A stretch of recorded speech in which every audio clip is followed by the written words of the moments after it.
প্রতিটি রিকাতে সূরা ফাতিহাকে রাখা হয়েছে। এর নাম হলো ফাতিহা। পৃথিবীর সব থেকে বড় ইবাদত হলো সালাত বা নামাজ। এই নামাজের দরজাটাকে খুলবে, নামাজ নামে জগতে কোন চাবি দিয়ে আপনি আমি ঢুকবো?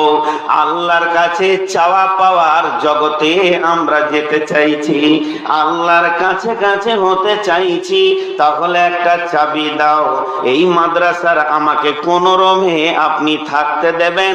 সেক্রেটারিকে বলবো আমি চাবিটা দেন ভাই, চাবিটা না দিলে আমি ওই রুমে যেতে পারবো না।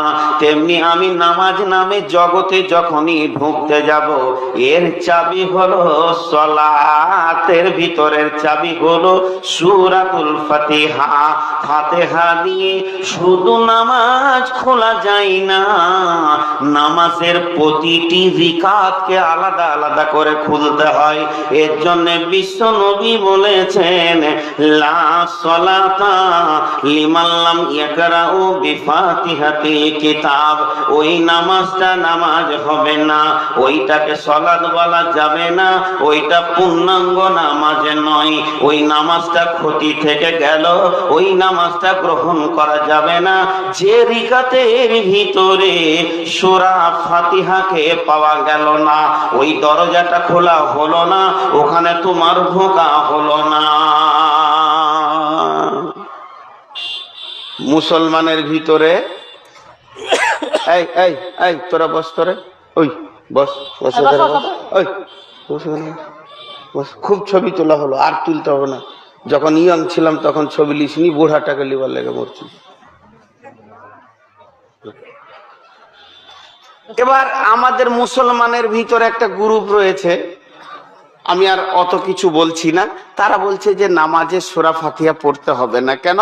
ইমাম সাহেব পড়ছে, ওইটা যথেষ্ট। জি ঠিকই বলছে। কি আছে? ওয়াইজা কুরিয়াল কুরআন ফাসতামিউ ওয়ানসিতু লাআল্লাকুম তুরহামুন। যখন কেউ কোরআন পড়বে তখন তুমি চুপ করে শোনো, তাতে আল্লাহর রহমত বর্ষণ হবে। জি, তাহলে ইমাম সাহেব আল্লাহু আকবার, ওদের যুক্তি হচ্ছে। এবার ইমাম সাহেব কোরআন শুরু করেছে, আলহামদুলিল্লাহি রাব্বিল আলামিন। অতএব তুমি পেছনেও যদি ওই কথাটাই বলো তাহলে তোমার শোনা হলো না। অথচ এটা কোরআন। তুমি ধ্যানের সঙ্গে যখন কেউ কোরআন পড়বে তখন তুমি শুনবে, আর যখন তুমি ধ্যানের সঙ্গে শুনবে তা আল্লাহ তাবারাক ওয়া তাআলা তোমাদের উপরে রহমত বর্ষণ করবে। আল্লাহ রহম করবে, আল্লাহ ভালোবাসবে। আপনারা একবার উত্তর দেন আমাকে, সবাই মুখ খুলেন। এটা কি? জোরে বলেন, এটা কি? মুখ খুলে না, এটা কি? আর এটা মুচকেনা বললেন, চুল বলেন, এটা কি? ভাইরা আমার, নামাজ কেন? সালাত কেন? সালাত কি?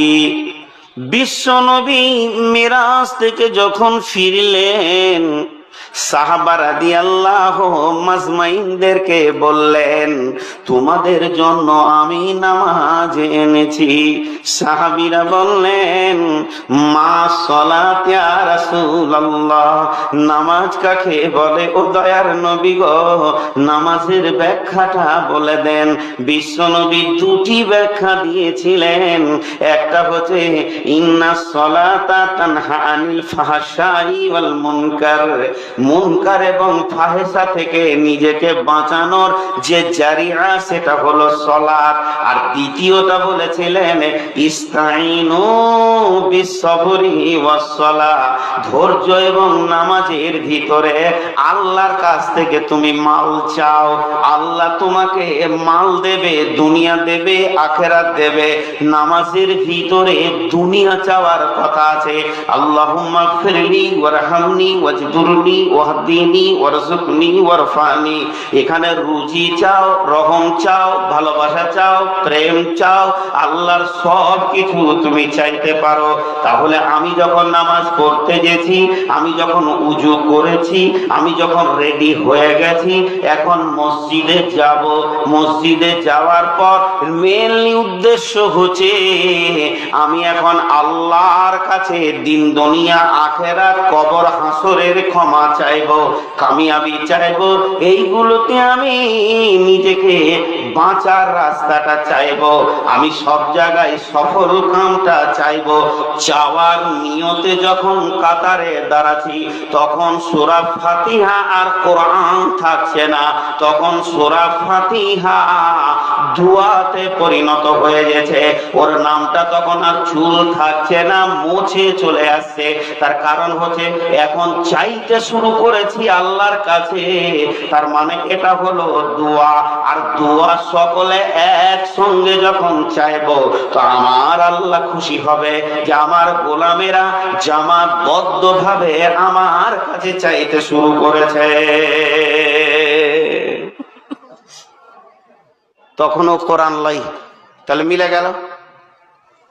এখন আপনি বলবেন যে না ওটা কোরআন, তাহলে আপনাকে বলতে হবে রাসূলুল্লাহ সাল্লাল্লাহু আলাইহি ওয়াসাল্লাম ভুল বলেছে, সরাসরি বলতে হবে রাসূলুল্লাহ সাল্লাল্লাহু আলাইহি ওয়াসাল্লাম ভুল বলেছে। আর রাসূলুল্লাহ সাল্লাল্লাহু আলাইহি ওয়াসাল্লাম যদি ঠিক বলেন, তাহলে ওটা তখন কোরআন নয়। আরেকটা কথা এর সাথে বলে দিই, গোটা কোরআনকে যতজন আজ পর্যন্ত বুঝেছে, এখানকার আলেম মৌলবি মাদানি থেকে নিয়ে বক্তা তকরিব মুহাদ্দিস, যত পৃথিবীতে সাহাবী তাহাবী যে কেউ এসেছে, নিখুঁত ভাবে কোরআনকে যিনি বুঝেছেন তিনি হলেন নবী মুহাম্মদুর রাসূলুল্লাহ সাল্লাল্লাহু আলাইহি ওয়াসাল্লাম। এর মধ্যে কোনো সন্দেহ আছে আপনাদের? তাহলে সন্দেহ যদি নাই, তাহলে আল্লাহ রসুল ওই আয়াতটা জানার পরও কেন বললেন লা সালাতা লিমান লাম ইয়াকরাউ বিফাতিহাতিল কিতাব?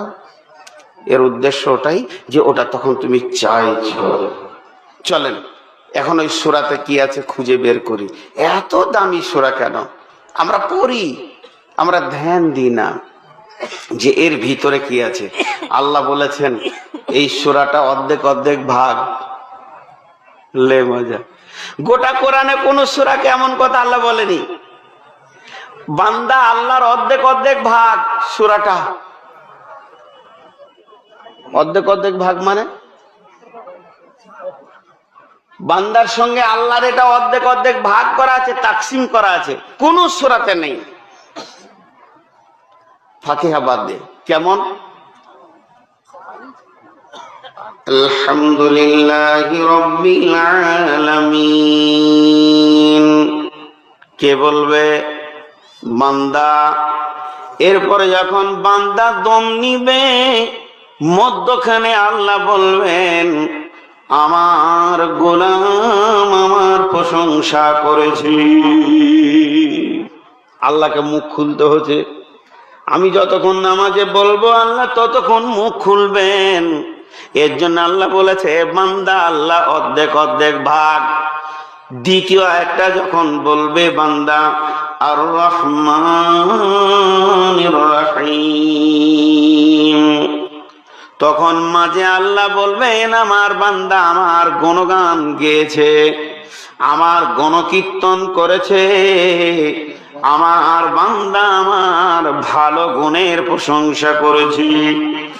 এরপরে যখন বলবে মালিকি ইয়াউমিদ্দিন, বান্দা বলবে, তখন আল্লাহ বলবে আমার বান্দা আমার ক্ষমতাকে স্বীকার করে নিয়েছে, আমার বান্দা আমার ক্ষমতার কাছে সারেন্ডার হয়ে গেছে, আমার বান্দা আমার ক্ষমতার বিপুল সম্ভারের উপরে স্বীকারোক্তি দিয়েছে। এরপরে যখন বান্দা বলবে ইয়্যাকা না'বুদু ওয়া ইয়্যাকা নাস্তাঈন, তখন আমার আল্লাহ বলেন আমার গোলাম আমার গোলামিত্ব স্বীকার করেছে এবং আমার কাছে সে ভিক্ষা চেয়েছে।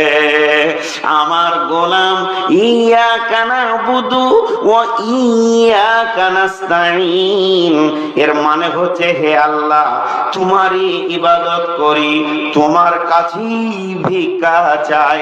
তখনই আল্লাহ উত্তরে বলে, ও ফেরেশতার দল, বিশ্ববাসী সব শুনেলে, আমার গোলাম আমার সে ইবাদতে গোলামি করে স্বীকারোক্তি করেছে এবং আমার কাছে ভিক্ষা চেয়েছে। এরপরে বান্দা বলে, ইহদিনাস সিরাতাল মুস্তাকিম, আমাকে সোজা রাস্তা দাও, সিরাতাল্লাযীনা আন'আমতা আলাইহিম, যে পথে তোমার নিয়ামত প্রাপ্তরা প্রাইজ প্রাপ্তরা গেছে, গায়রিল মাগদুবি আলাইহিম ওয়ালাদ-দাল্লিন, যাদের উপরে আপনি রাগান্বিত আছেন, যাদেরকে আপনি ঘৃণা নজরে দেখেন, ওই রাস্তায় মাবুদের আমাকে তুমি চালাইও না। যখন বান্দা এতগুলো মালকে একসঙ্গে চেয়ে বসে, আমার মাবুদ উত্তরে বলে, গোলাম রে তুই যা চেয়েছিস তা আমার কাছে পেয়ে যাবি। তখন আমরা বলি আমিন, হে আল্লাহ তুমি আমাদের দোয়াকে কবুল করে নাও। আমার মাবুদ বলে, গোলাম রে তোদের চাওয়াকে আমি কবুল করে নিয়েছি।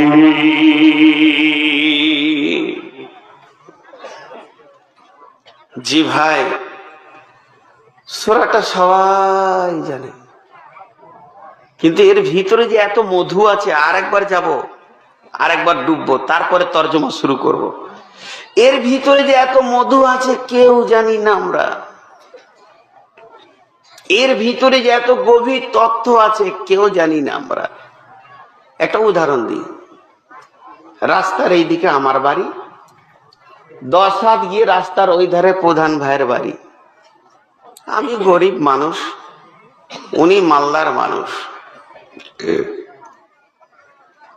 রাত্রি তখন 1:30টা বাজছে, আমার ছোট ছেলেটা খিঁচতে শুরু করেছে, হাত পা সব খিঁচছে, চোখ কপালে উঠে গেছে, মাথা গরম, পকেটে কিছুই নাই।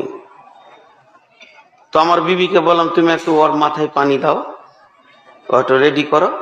আর ফোন করে দিয়েছি, গাড়ি আসছে, অ্যাম্বুলেন্স আসছে, রায়গঞ্জ যাবার, আমি একটু আসি প্রধান ভাইকে দেখা করে। তো ওনার দরজায় গেলাম, আছেন জি? অত রাতে কি মানুষ জেগে থাকে? ফোন টোন করে উঠালাম, তো উনি চোখ কচালতে কচালতে, কি হলো ভাই? টাকা দেন তো, 20,000 টাকা দেন তো, হসপিটাল যাব। দিবে? এই মর্মে চাওয়া যাবে? আল্লাহ চাওয়াটাও শিখাচ্ছে, সমাজে কেমন করে চাইবি, আগে তার প্রশংসা কর, তার গুণগুলো বল।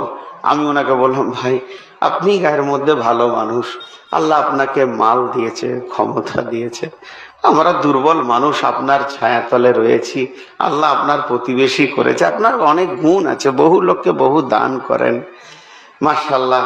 তো আমি এই রাতে একটা বিপদে পড়ে এসেছি, আপনার কাছে বড় আশা করে ফিরিয়ে দেবেন না, আমাকে 20,000 টাকা দেন, ছেলেটাকে হসপিটাল নিয়ে যাব। প্রসেসটা ঠিক হলো না ভুল হলো? যখন উনি বললেন ঠিক আছে বসেন, বাড়ির ভিতরে গিয়ে উনি 20,000 টাকা আমাকে দিয়ে দিলেন। টাকাটা পকেটে ভরে হুট করে পালিয়ে যাবো না ভাই, আল্লাহ আপনার ভালো করুন, আলহামদুলিল্লাহ, আল্লাহ আপনাকে সুখে রাখুন, আমার মতো বিপদে যেন না ফেলে, আল্লাহ আপনাকে অনেক ভালো রাখুন। তা ধানটা উঠে গেলে টাকাটা দিয়ে দিব, এরপরে জায়গাটা ছাড়ো। আল্লাহ ওইটা শিখাচ্ছে সূরা ফাতিহাতে। প্রথমে যার কাছে তুমি চাইবে তার প্রশংসা করো, তার গুণগান করো, তার ক্ষমতার বর্ণনা দাও, তারপরে তার কাছ থেকে তুমি মাল চাও। আর যখন তোমার চাওয়া হবে পরবর্তীকালে দুটি দোয়া দাও, সান্ত্বনা দাও, আর তুমি কেমন ভাবে ওটা পরিশোধ করবে সেটা বুঝিয়ে দাও। তারপরে জায়গাটা তুমি ছাড়ো। আলহামদুলিল্লাহি রাব্বিল আলামিন।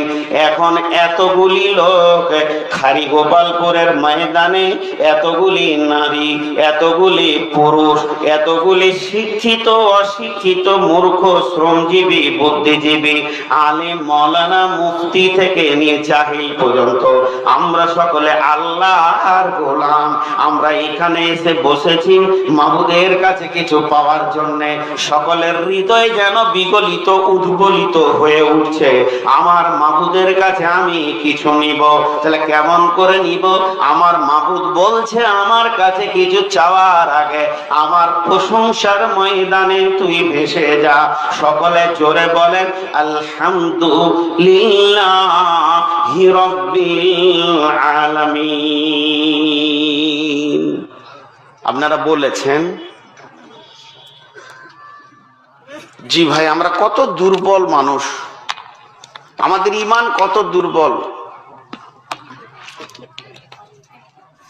এতগুলি লোক একবার যদি আল্লাহর প্রশংসাটা করতেন তো আসমানের ফেরেশতারা আজকে লজ্জিত হয়ে দেখতো যে এরা মাবুদকে কত ভালোবাসে। বের হলো না। বের না হওয়ার অনেকগুলি কারণ আছে, সেগুলো বলে আর মজলিস খারাপ করব না। আজকে একটা খুব ভাইটাল পয়েন্ট আপনাদের সামনে তুলে ধরেছি। তো আমার দিল চাইছে রবের প্রশংসাটা একবার মহব্বতের সঙ্গে সবারই মুখ থেকে আসুক ইনশাআল্লাহ। জোরে আলহামদু, জোরে বলেন, জোরে জোরে আলহামদুলিল্লাহি রাব্বিল আলামিন। বাংলায় বলি, সমস্ত প্রশংসা একমাত্র আল্লাহর জন্যে, যিনি বিশ্বকে পালনেওয়ালা। বুঝে আসলো? হ্যাঁ, এবার কেমন পালনেওয়ালা? আলহামদু, সমস্ত প্রশংসা কার? মহব্বতের সঙ্গে বলেন কার? এবার আপনারা আল্লাহ বলবেন না, কোরআনের ভাষাটা বলবেন লিল্লাহ। আমি বলবো আলহামদু, সমস্ত প্রশংসা, আপনারা বলবেন লিল্লাহি। তাহলে মিলে যাবে, সমস্ত প্রশংসা কার? না আল্লাহর। আলহামদু লিল্লাহ। আমি প্রশ্ন রাখলাম সমস্ত প্রশংসা কার? আপনারা উত্তরে বললেন আল্লাহর জন্যে। সেই আল্লাহ কেমন? সেই আল্লাহ কেমন? ওই আল্লাহর ক্ষমতা কেমন? তিনি হলেন রব্বিল আলামিন। রব মানে পালনেওয়ালা, রব মানে পরওয়ারদিগার, রব মানে যার যেটা লাগে সেটাকে যে পৌঁছাতে পারে তার নাম হচ্ছে রব। রবের আবিধানিক অর্থ আজ পর্যন্ত পৃথিবীর বুকে কোনো মুফাসসির করতে পারেননি, আর কিয়ামত পর্যন্ত পারবে না। রবের আবিধানিক অর্থ বের করা বড় কঠিন। রবের আবিধানিক অর্থ আজ পর্যন্ত ক্লিয়ার কেউ আনতে পারেনি। তবে একজন দার্শনিক কয়েকটা কথা বলেছে, আমি দুইবার বলবো, আপনারা মুখস্থ করে নেন, এরপরেও কমপ্লিট আদায় করতে পারেনি। একজন দার্শনিক বলছেন অনস্তিত্ব থেকে অস্তিত্ব দিয়ে আনুপাতিক হারে যিনি আমাদের চাহিদা মিটান তিনি আমাদের রব। অনস্তিত্ব থেকে অস্তিত্ব দিয়ে আনুপাতিক হারে যিনি চাহিদা মিটান তিনি আমাদের রব। অনস্তিত্ব থেকে আমাদের কোনো অস্তিত্ব ছিল না, আমরা ছিলাম চাঁদের কিরণে, সূর্যের আলোতে, আমরা ছিলাম শাকে, আমরা ছিলাম সবজিতে, আমরা ছিলাম বেগুনে, পটলে, আলুতে, মিষ্টিতে, রসগোল্লাতে, দইয়েতে, দুধেতে, আর মাছেতে, মাংসতে। এতে আমাদের কোনো অস্তিত্ব ছিল না। আমার আল্লাহ এই খাবারগুলো দুইটা মেশিনে ভরেছেন। একটা মেশিনের নাম হলো পুরুষ আর একটা মেশিনের নাম হলো নারী।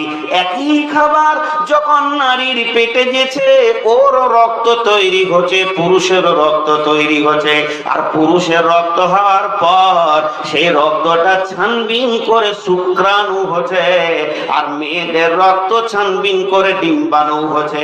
প্রেমের কোরসে শুক্রাণু ডিম্বাণুর কাছে পৌঁছিয়ে গিয়ে সুন্দর পুতুলটা বানানো হচ্ছে। তার মানে অনস্তিত্ব থেকে অস্তিত্ব দিয়ে যিনি আনুপাতিক হারে আমাদের চাহিদা মিটান তিনি আমাদের রব। এবছর বাংলাদেশে একটা জালসাই, এক সপ্তাহ বাংলাদেশেই ছিলাম, তো এক জায়গায় বললাম যে আপনার আমাদের যতগুলি এখানে লোক বসে আছে, আমাদের ডেট অফ বার্থ কয়টা? ডেট অফ মানে জন্ম তারিখ একটা না দুইটা? বিভিন্ন জনের বিভিন্ন রকম কিনা, সবারই কি একদিনে জন্ম? এটাই ভুল ধারণা। কোরআন বলছে সবারই ডেট অফ বার্থ একটা। দেখেন আল্লাহ তাবারক ওয়া তাআলা যেদিন আদমকে বানিয়েছে সারা বিশ্বের সমস্ত মানুষকে একসঙ্গে বানিয়ে নিয়েছে, কিন্তু পৃথিবীর ডেট অফ বার্থ আলাদা, এখানে আসার দিনটা আলাদা। আল্লাহ একটা মজার কথা বলেছেন জানেন? তিনি কত বড় রব বুঝে আসবে। বিসমিল্লাহির রহমানির রহিম। হাল আতা আলাল ইনসানি হিনুম মিনাদ দাহরি লাম ইয়াকুন শাইয়্যাম মাযকুরা। ইন্না খালাকনাল ইনসানা মিন নুতফাতিন আমসাজিন নাবতালিহি ফাজআলনাহু সামিয়্যাম বাশীরা। ইন্না হাদাইনাহু ইম্মা শাকিরা। যা গোলমাল লেগে।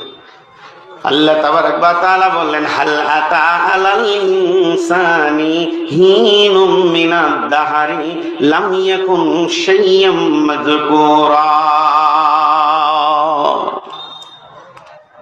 এই কথাটা ভাবতে গেলে আপনার আমার মাথার মগজ ফুটে যাবে। কথাটা ভাবতে গেলে আপনার আমার মাথার মগজ ফুটে যাবে। হাত দুটিকে ফকিরের মতো ভিক্ষা চাওয়ার মতো বলছি, 2 মিনিট বসেন, উঠা বসা করিয়েন না, আর এটা মাথায় ভরার চেষ্টা করেন। কত বড় কথা! এই কথাটা আমি বাংলাদেশ ঠাকুরগাঁও রানীর সঙ্গে পীরগঞ্জে বক্তব্য রেখেছিলাম। সেদিন একজন গোটা বাংলাদেশের হাই স্কুল শিক্ষক সমিতির যিনি সম্পাদক, তিনি বলেছিলেন জীবনে প্রথম একটা কথা শুনলাম। কারণ আমি বলেছি বলে নাই, আল্লাহ বলেছেন। আমি তো একটা গরু ছাগলের দাম আছে তো নূর মোহাম্মদের নাই। আপনারা নিচে বসে আছেন আর আমি স্টেজে আবার চেয়ারের উপরে, দাম কার বেশি বলেন? আরে হ্যাঁ না বলেন এতগুলি লোক, আমার দাম বেশি? মাথা খারাপ। দাঁড়ির কয়টা পাল্লা? জোরে বলো না, কয়টা পাল্লা? 2টা পাল্লা। তো যেটাতে মাল থাকে সেটা নিচে থাকে না, মালওয়ালাটা উপরে থাকে? আপনাদের মাল আছে বলি নিচে আছেন, আমার কাছে কিছু নাই বলি ওপরে ভাসছি। রেস্কা যে চালাইছে ওপর সিটি বসে। দামি তো আপনারা, আপনাদের কাছে যে মাল আছে এই গরুটার কাছে সে মাল নাই। তার জন্যই তো এখানে বাঁদর বসে আছে। বাঁদর তো ডালেই থাকে, তাহলে বাঁদরকে হেডমাস্টার করবেন নাকি? যে যত উঁচু ডালে থাকবে ওই বাঁদরটা তত বড় হেডমাস্টার হবে? এটা হয় না। দাম আপনাদের আছে, খালি এই জায়গাটা একবার বুঝান। দেখেন, আমি নূর মোহাম্মদকে প্রথম কে চিনেছে? আমি আমাকে দিয়ে বলছি, আমি নূর মোহাম্মদকে প্রথম কে চিনেছে? প্রথম যে চিনেছে সেটা আমার মা। আমার মা বুঝে ফেলেছে আমার পেটে কেউ এসেছে। এটা যখন বুঝলো তখন প্রথম আমার ব্যাপারে বুঝেছে আমার মা। এরপরে গেল আমার বাপের কানে যে আমাদের 2 জনের মাঝে আর একজন আসছে। তাহলে দ্বিতীয় জন জানলো আমার বাপ। এরপরে জানলো 2 পরিবার, যে আমাদের 2 পরিবারে তৃতীয় জন কেউ ঢুকতে চলেছে। এইভাবে জানতে জানতে যেদিন আমি পৃথিবীর বুকে এলাম সেদিন জানলো কে? দাইমা। দাইমা জানার পরে পরে পঞ্চায়েত জানলো আমার পঞ্চায়েতে একটা শিশু হয়েছে। ডেট অফ বার্থের সার্টিফিকেট এলো। এখনো কিন্তু আমাকে খারি গোপালপুরের মাদ্রাসা কমিটি চিনে না যে ওই বক্তা বর্ধমানে এসে গেছে। এদের ক্ষমতা নাই, জানে না। প্রাইমারি স্কুলে মাস্টাররা জানে না। এরপরে খেলাধুলো করে বড় হতে চলেছি। এরপরে প্রথম যে চিনলো প্রাইমারি স্কুলের মাস্টার, আমার আব্বা নিয়ে গিয়ে ভর্তি করে দিল। তারপরে জানলো হাই স্কুলের মাস্টার, এরপরে জানলো মৌলানারা, এরপরে মাদ্রাসা কমিটি আমাকে চিনলো। আস্তে আস্তে একদিন আমাকে এইরকম স্টেজে মাথায় পাক বাঁধা হলো। তখন এলাকার লোক জানলো বর্ধমানের একটা ছেলে আজকে মাদ্রাসা থেকে বেরিয়ে গেল। এরপরে একটা কোন জালসায় উঠলাম। এই জালসায় উঠতে উঠতে আজকে পশ্চিমবঙ্গ আজকে বিহার, ঝাড়খণ্ড আর আজকে মেঘালয়, আসাম, ত্রিপুরা থেকে নিয়ে গোটা বাংলাদেশের 63 জেলা সকলে জেনে নিয়েছে। এরপরে ইউটিউবে ঢুকে গিয়ে বিশ্ব জগৎ নূর মোহাম্মদকে চিনেছে। কিন্তু আমার আল্লাহ বলছে, বান্দারে শোন, পৃথিবী সৃষ্টি হওয়ার 50,000 বছর পূর্বে তোর আমি তকদির লিখেছি। তাহলে পৃথিবী সৃষ্টি হওয়ার 50,000 বছর পূর্বে আমার তকদির লেখা হয়েছে। তকদিরে কি লেখা হয়েছে? তকদিরে লেখা হয়েছে আপনার কি না আজকের ডেটটাকে কেন্দ্র করে লেখা হয়েছে। আজকে কয় তারিখ? 9 তারিখে আপনার কিনা নভেম্বরের 9 তারিখে 2022 সালে তুই গিয়ে খারিগোপালপুর মাদ্রাসায় সন্ধ্যা 7টায় 2টি রুটি খাবি আর দেশি মুরগি দিয়ে। এটা কখন লেখা হয়েছে? এটা লেখা হয়েছে কখন? আমার সৃষ্টির 50,000 বছর পূর্বে নয়, এই পৃথিবী সৃষ্টি হওয়ার 50,000 বছর পূর্বে লেখা হয়েছে। তাহলে আমি যেদিন মায়ের পেটে এলাম আর ওই 50,000 বছর পূর্বে এইখানটা কতগুলো দিন গেছে। আল্লাহ তাবারাক ওয়া তাআলা ওই দিনটাকে বলছে হালাতাল ইনসানি। জিন্নি বলেনি, এখানে গরু ছাগলের কথা বলেনি, মানুষের জন্য বলছে হালাতা আলাল ইনসানি। মানুষের ভিতরে এমন একটা লম্বা জিন্দেগি পার হয়েছে, লাম ইয়াকুন শাইয়াম মাজকুরা, তখন তোকে কেউ চিনত না, তোর নাম কেউ বলতো না। কিন্তু আমি আল্লাহ তখন থেকে তোকে চিনতাম যে তুই 9 তারিখে খারিগোপালপুরে বক্তব্য রাখবি কটা থেকে কটা, আর কি বক্তব্য রাখবি, কতক্ষণ পারবি কতক্ষণ পারবি না, আর কি খাবি না খাবি, এবং 10 তারিখে কিভাবে কোথায় যাবে, সম্পূর্ণটা আমি আল্লাহ তখন লিখে দিয়েছি। অতএব তোকে আমি আগে চিনি, তোর জিন্দেগির একটা লম্বা টাইম আমার কাছে অতিবাহিত হয়েছে। ইন্না খালাকনাল ইনসানা মিন নুতফাতিন আমসাজিন নাবতালিহি ফাজআলনাহু সামিয়াম বাসীরা। আর আমি মানুষকে নুতফা থেকে বানিয়েছি এবং তাতে শ্রবণ শক্তি, দৃষ্টি শক্তি দিয়েছি। প্রশংসা আমার, তোরা ভালো করে দেখ। এবার বলেন, একটু ইশারায় বলবো, বুঝে নিবেন। একটু ইশারায় বলবো, বুদ্ধিমানরা বুঝে নিবেন। বুঝতে যদি অসুবিধা হয় তো ইমাম সাহেবকে পরে জিজ্ঞেস করে নিলেন যে নূর মোহাম্মদ ওটা কি বলেছিল। সেটা কি? একটা পুরুষ একবার মিলবে, এইটুকুই বুঝেন। একটা পুরুষ একবার মিলবে। বিজ্ঞানীরা বলছে 30 থেকে 60 কোটি পোকা, 30 থেকে 60 কোটি পোকা স্খলন হবে। একবার মিলাতে তো বাচ্চা হয় না, আর হলুই মেনে নিলাম। তাহলে যে মিলনে আপনি আমি পৃথিবীতে এসেছি, ওই মিলনে আপনার আমার সঙ্গে কতগুলো পোকা ছিল আল্লাহ বলছে ভাব। যদি 30 কোটি হয়, 40 কোটি হয়, 50 কোটি হয়, 60 কোটি হয়, আমি মিডিল করে মেনে নিলাম 40 কোটি মেনে নেন। যদি 40 কোটি ওই রাত্রির মিলনে বাপের স্খলন হয়ে মায়ের জরায়ুতে গেল, আর একটা নূর মোহাম্মদ হলো, তাহলে আমার পাশে যে পোকাগুলো ছিল তারা কতগুলো ছিল? 39,99,999 জন। তারা গোসলের পানিতে ড্রেনে বয়ে চলে গেল, পড়ে গেল, মুছে গেল, পচে গেল, সরে গেল। তাদের জন্য মা কাঁদেনি, আব্বা কাঁদেনি, তাদেরই পোকা চলে গেল। আল্লাহ বলছে দেখ, 40 কোটির ভিতর থেকে তোকে আমি বেছে নিয়ে এসে স্টেজের গদিতে বসিয়ে দিলাম। প্রশংসা আমার না প্রশংসা অন্য তার? আর শুধু তাই নয়, সারা জীবনে কি খাবি, কি করবি, এই লিস্টটা আমি বানিয়েছি কখন? এই পৃথিবীর সৃষ্টি করার 50,000 বছর পূর্বে। তার জন্য আমার আল্লাহ বলছেন আলহামদুলিল্লাহি রাব্বিল আলামিন।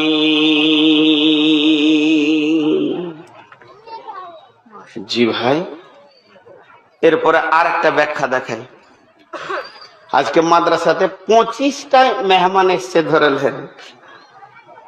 একজন বলছে লাল চা খাবো, আরেকজন বলছে বিনা চিনি চা দাও জি, একজন বলছে গাঢ়া দুধের চা হবে, একজন মুড়ি নিয়ে আসেন তো দুটি, আর এক বক্তা বলছে গরম পানি চাই, আর একজন বলছে রুটি খাবো।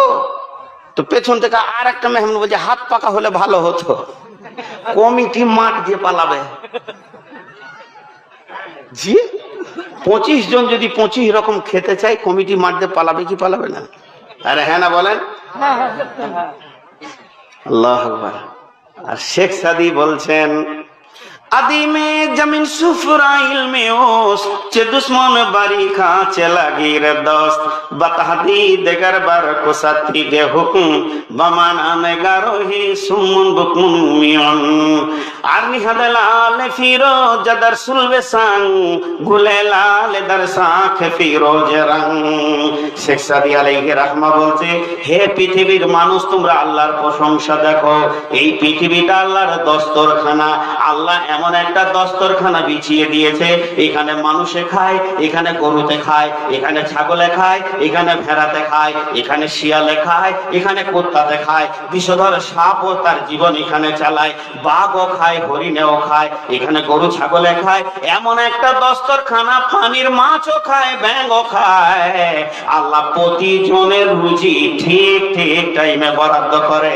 এটা আল্লাহ বাদ দিয়ে যদি অন্য কাউকে দায়িত্ব দেওয়া হতো, এতগুলোর খাবার, বিভিন্ন খাবার বিভিন্ন রূপের ভ্যারাইটিজের বানাতে পারতো না। এবার চলেন আমের জগৎ, একটা ফল বললাম। এবার কেউ মিষ্টি আম ভালোবাসে, কেউ টক আম ভালোবাসে, মেয়েরা বেশি টক ভালোবাসে, ছেলেরা মিষ্টি ভালোবাসে, কেউ ফিকা ভালোবাসে।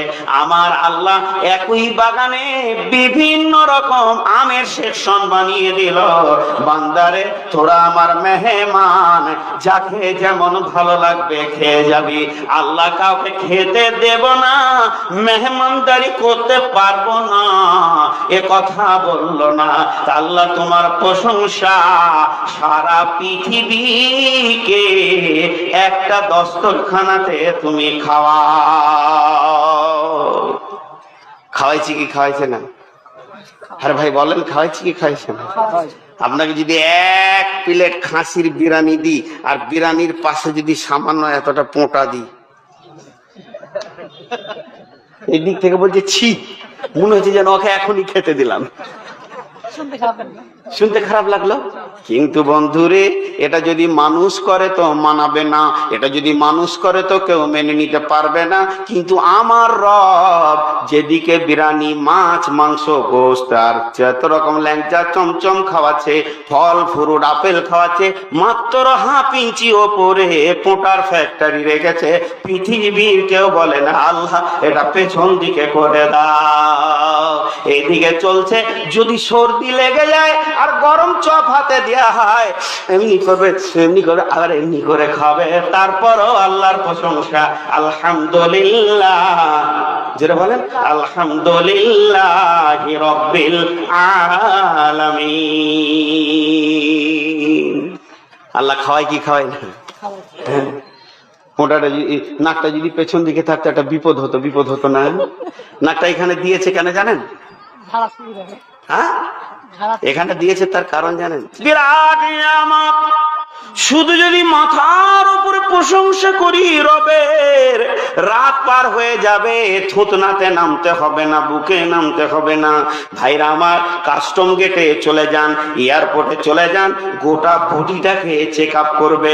আমি যখন বাংলাদেশ ঢুকি তখন চেক আপ হয়, বাংলাদেশ থেকে ইন্ডিয়া এলে চেক আপ হয়, এয়ারপোর্টে যখন সৌদি যাবেন তো চেক আপ করবে। পুলিশ চেক আপ করে কেন? ভারতের পুলিশ বলতে চায় আমাদের সক্রিয় বিজেপি, আমাদের সক্রিয় বিএসএফ বলতে চাই, এই দেশে যেন শত্রু না ঢুকে যায়, দুশ্মন না ঢুকে যায়, এখানে সন্ত্রাসী যেন না ঢুকে যায়। যদি 20খানা সন্ত্রাসী ঢুকে যায় আমার শান্ত দেশকে খারাপ করে দেবে। এর জন্য ওখানে কাস্টম গেট বসিয়ে রেখেছে সরকার, গোটা বডি চেক আপ করে, মেশিন দিয়ে চেক আপ করে, মেয়েদেরকে পর্দার ভিতরে নিয়ে গিয়ে মেয়ে ছেলে পুলিশ তার গায়ে হাত দিয়ে চেক আপ করে, যেহেতু সন্ত্রাসী ঢুকে গেলে বিপদ হবে। তো আমার আল্লাহ এই ঠিক যে জায়গায় মাল ঢুকবে তার ওপরই রেখেছে কাস্টম গেট। এটা না দিলে পরে পচা কেকটা ভিতরে চলে যেত, পচা মালটা ভিতরে চলে যেত। যখনই আপনি মুখে মাল ভরতে যাবেন, সেলিম একটা কেক দে ভাই, দোকানদার পচা কেকটা দিয়ে দিল, আপনি ভেঙে যখনই মুখে ভরতে যাবেন, হাঁ করলে আপনার শ্বাস কিন্তু ওপর দিকে অটোমেটিক যাবে। আল্লাহর কারণ আল্লাহ এমন ভাবে বানিয়েছে, নাকে গন্ধ পড়ে গেল, মালটা আপনি ফেলে দিলেন, ওই পচা মাল যদি পেটে ঢুকে যায় শান্তি দেহকে তোলপাড় করে দেবে। আমার আল্লাহ কত বড় মেহেরবান, আপনি যত জোর খাবেন না তত জোর আপনাকে চেক আপ করে দেবে, মালটা ভালো না মালটা খারাপ তোর ভিতরে যেছে জেনেলে। আর বিবেক তখন সচেতন থাকে যেন খারাপ মাল না ঢুকে যায়। এর জন্য জোরে বলি আলহামদুলিল্লাহ রাব্বিল আলামিন। না এটা পানি খেয়েছি তো, খাবার কথা বলছি তো, বলছি চা খাবেন। একজনকে জলসা করতে করতে স্বামী স্ত্রীর বায়ন ধরেছি, তো 4 জন উঠেই চলে গেল বইয়ের কাছে, ও থাকতেই পারলে না। শালা বায়ান কি করবো খুঁজে পেয়েছি না, খাবার কথা বলছি তো বলছে চা খাবেন, খাওয়ার কুটকুটি উঠে গেল। আপনাদের বিরক্ত লাগছে নাকি? আরেকটা পজিশন দেখাবো। শেখ সাদি বলছে, আল্লাহ তোমার প্রশংসা কত, গোটা গাছটা সবুজ, ফুলটা লাল। কোন শিল্পী ওখানে তুলি নিয়ে গেছিল? কোন শিল্পী ওখানে তুলি পৌঁছেছিল? আপনাদের দিকে কাপড় সেলাই করার দর্জি আছে? আচ্ছা, দর্জি ভালো ভালো জামা টামা কেটে দেয়, সুন্দর করে সেলাই করে দেয় টেলার। ওরা জীবনে ওয়াদা ঠিক রাখতে পারে? আজীব রোগ ওদের ওটা। আপনি খালি গিয়ে বলবেন যে ভাই আজকে 9 তারিখ, 16 তারিখে বড় শালার বিয়ে, তো জামা প্যান্টটা তোমাকে 15 তারিখে দিতে হবে। আর চোপারা এত জোর বলবে 13 তারিখে চলে যাস, আয়রন করা থাকবে। আপনি 13 তারিখে বিকেলে চলে গেছে, মুচকে এসে বুতামটা লাগাতে বাকি আছে, তখনও কাটেনি খবিস। 15 তারিখে 14 তারিখে বিকেলে যখন আপনি যাবেন তখন ও নাই, ওর শালা মরে গেছে, মাটি দিতে গেছে, ছিঁড়া কাপড় পরে আপনি বিয়ে ঘুরে এলেন। আচ্ছা, টেলার মাস্টারদের চরিত্র ঠিক বললাম না ভুল বললাম? আরে এতগুলা লোক হ্যাঁ না বলে না। টিলার মাস্টারদের চরিত্র ঠিক বললাম না ভুল বললাম? ঠিক বললাম। ঠিক আছে, যারা টিলার আছে তারা বলবে তুই খালি নেমে দেখ, তোর ব্যবস্থা করে ছাড়ছি। জি, এটা একটা গেল। আর একটা বলি, দুটি উদাহরণ পাশাপাশি আবার আমি আরেকটা পড়বো। আরেকটা হচ্ছে হুন্ডা কোম্পানি। আমাদের দেশে যে হিরো হুন্ডা গাড়িগুলো, মোটর সাইকেল চলছে, হিরো কোম্পানি। হিরো কোম্পানির পাশ করা, ট্রেনিং নেওয়া, স্কুল কলেজ থেকে পড়ে আসা একটা বিখ্যাত বড় ইঞ্জিনিয়ারকে নিয়ে আসেন আপনাদের এখানে। দকে বলেন যে এলাকার পুরনো গাড়িগুলো সব সার্ভিস হবে, আপনি খালি চেয়ারে বসে বসে হুকুম দিবেন, আমরা কাজ করব। 20খানা মিস্ত্রি নিয়ে আসলেন, ও কাজ করবে না, ও ইঞ্জিনিয়ার। 20টা মিস্ত্রি 20টা হিরো হোন্ডাকে খুলেছে, হিরো গাড়িকে। একজন বলছে স্যার এটা পিস্টনটা খারাপ হয়ে গেছে। আচ্ছা কই দেখি পিস্টনটা, এটা হ্যাঁ চেঞ্জ করতে হবে, এটাকে লাগানো যাবে না। তাকে বলছি তোর কি হলো? বলে কার্বোটার বসে গেছে। ও আচ্ছা ঠিক আছে, ওটাকে ঠিক কর। এরকম 20 জন 20 রকম গাড়ি গোলমাল বলেছে। খানিক পর একটা মিস্ত্রি, 4 নম্বর মিস্ত্রি বলছে স্যার কিভাবে লাগাবো? বলছি তুই কি করছিস? ওর মনে নাই যে ওকে কি কাজ দিয়েছে। মনে রাখতে পারবে ও? 100টা গাড়ি খুলে দিলে মনে রাখতে পারবে ও? ওকে বলতে হবে যে আমি এই কাজ করছি, এইটা চেঞ্জ করছি, এটা ঠিক আছে না ভুল আছে, মনে রাখতে পারবে না।